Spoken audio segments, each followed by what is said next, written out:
आप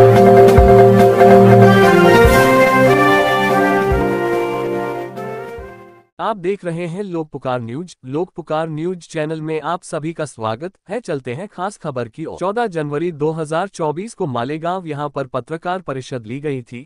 इस पत्रकार परिषद में नांदेड़ जिला दक्षिण के आमदार मोहन दादा इन्होंने क्या कहा, मालेगांव यात्रा को लेकर आइए जानते हैं। ये न्यूज कवर की है ब्यूरो चीफ सैयद अकबर और तालुका प्रतिनिधि रवि जोंधले ने मिलकर। साहेब, आज आपण खंडोबारायाचं दर्शन घेतले, काय देवाकडे साकडा मागितला आहे, काय सांगायला बद्दल? सर्वप्रथम मी खंडोबाचे दर्शन घेतलं आणि खंडोबाला सांगितलं अगोदर जिल्हा परिषद निवडणूक लावाव्या आणि या ठिकाणी अध्यक्ष उपाध्यक्ष सभापती बसावं, म्हणजेच या यात्रेचा अवमान होणार नाही। आज बघितलं असताना मालेगाव यात्रा ही पारंपरिक आहे, स्वातंत्र्य अगोदरपासून चालती आहे, भारतामध्ये प्रसिद्ध यात्रा आहे। या ठिकाणी कैलासवासी विलासराव देशमुख, त्यांचे वडील दगडोजीराव देशमुख यांनी ह्या ठिकाणी एक महिना काढला। एक महिना असल्या या जे बी यात्रेकरी येईल त्याच्या पाठीमागे खंबीरपणे उभे होते, प्रशासन खंबीरपणे उभे होतं, कुठली गैरसोय होत नव्हती। त्याच्यानंतर विलासराव देशमुख असो, कैलासवासी विलासराव देशमुख होतो, सध्याचे महाराष्ट्राचे नेते राज्याचे नेते अशोकराव चव्हाण साहेब यांनीसुद्धा आणि विलासराव देशमुखसुद्धा या यात्रेला फार मोठं योगदान दिलेलं आहे। आज 10 वर्षाखाली त्यांनी 2 कोटी 3 कोटी असे म्हणजे 10 वर्षाखालचे 2 कोटी 3 कोटी म्हणजे आजची किती कोटी होती ती विचार करा। आताच देवेंद्र फडणवीस साहेबांनी 7 कोटी दिली, त्याचं कोटं काम हे दिसत नाही। पण या दोघांनी ज्यावेळेस 5 कोटी दिले त्यावेळेस सभागृह, प्रवेशद्वार, सभामंडप, भोजनालय हे कामं आज बी दिसतात। पण मागल्या 7 कोटी 77,777 रुपये याच्यामध्ये फक्त एक त्यांनी काय बनलं, नायकस्तंभ तेच नायकाचं निवासस्थान दिसतं, पण बाकी कुठं दिसलं हा ह्या ठिकाणी दिसलं नाही। पण या ठिकाणी बघितलं असताना आज यात्रेकरू प्रशासन मेहनत करते म्हणत नाही, पण प्रशासनाला काहीतरी रेखा आहे, त्याकरता पदाधिकारीच पाहिजे, राजकीय लोकच पाहिजे। एवढी मात्र यात्रा सांभाळणं, त्याचं सोय करणं, आज पदाधिकारी हा घरचं काम असल्यासारखं एका यात्रेमध्ये काम करू शकतो। या ठिकाणी या माळेगावामध्ये कुठेही दिसून आलं नाही।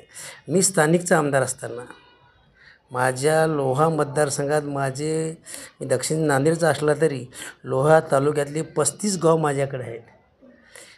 या यात्रेमध्ये माझा 40% हिस्सा आहे, पण माझ्या हाताने उद्घाटन केलं नाही, म्हणजे कुठंच कसल्या प्रकारे नाही।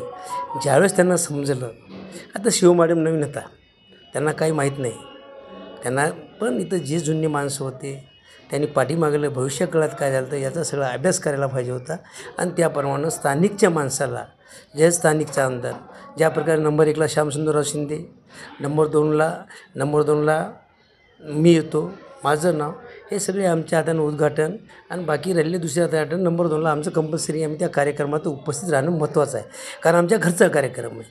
पण हे नकता मला तर वगळून टाकून दिलं। श्यामसुंदर दिशे बी कोण्याच्या कार्यक्रमात दिसतात, कोण्या कार्यक्रमात दिसत नाही, हा प्रकारचा झालेला आहे।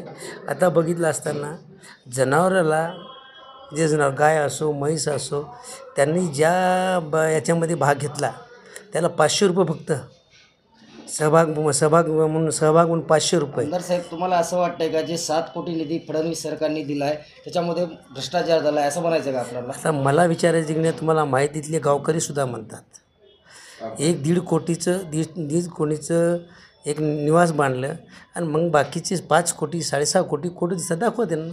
दाजी मेवणे आलटून पलटून येतात, यांचा सुलानामा झाला असं वाटतंय का आपल्याला?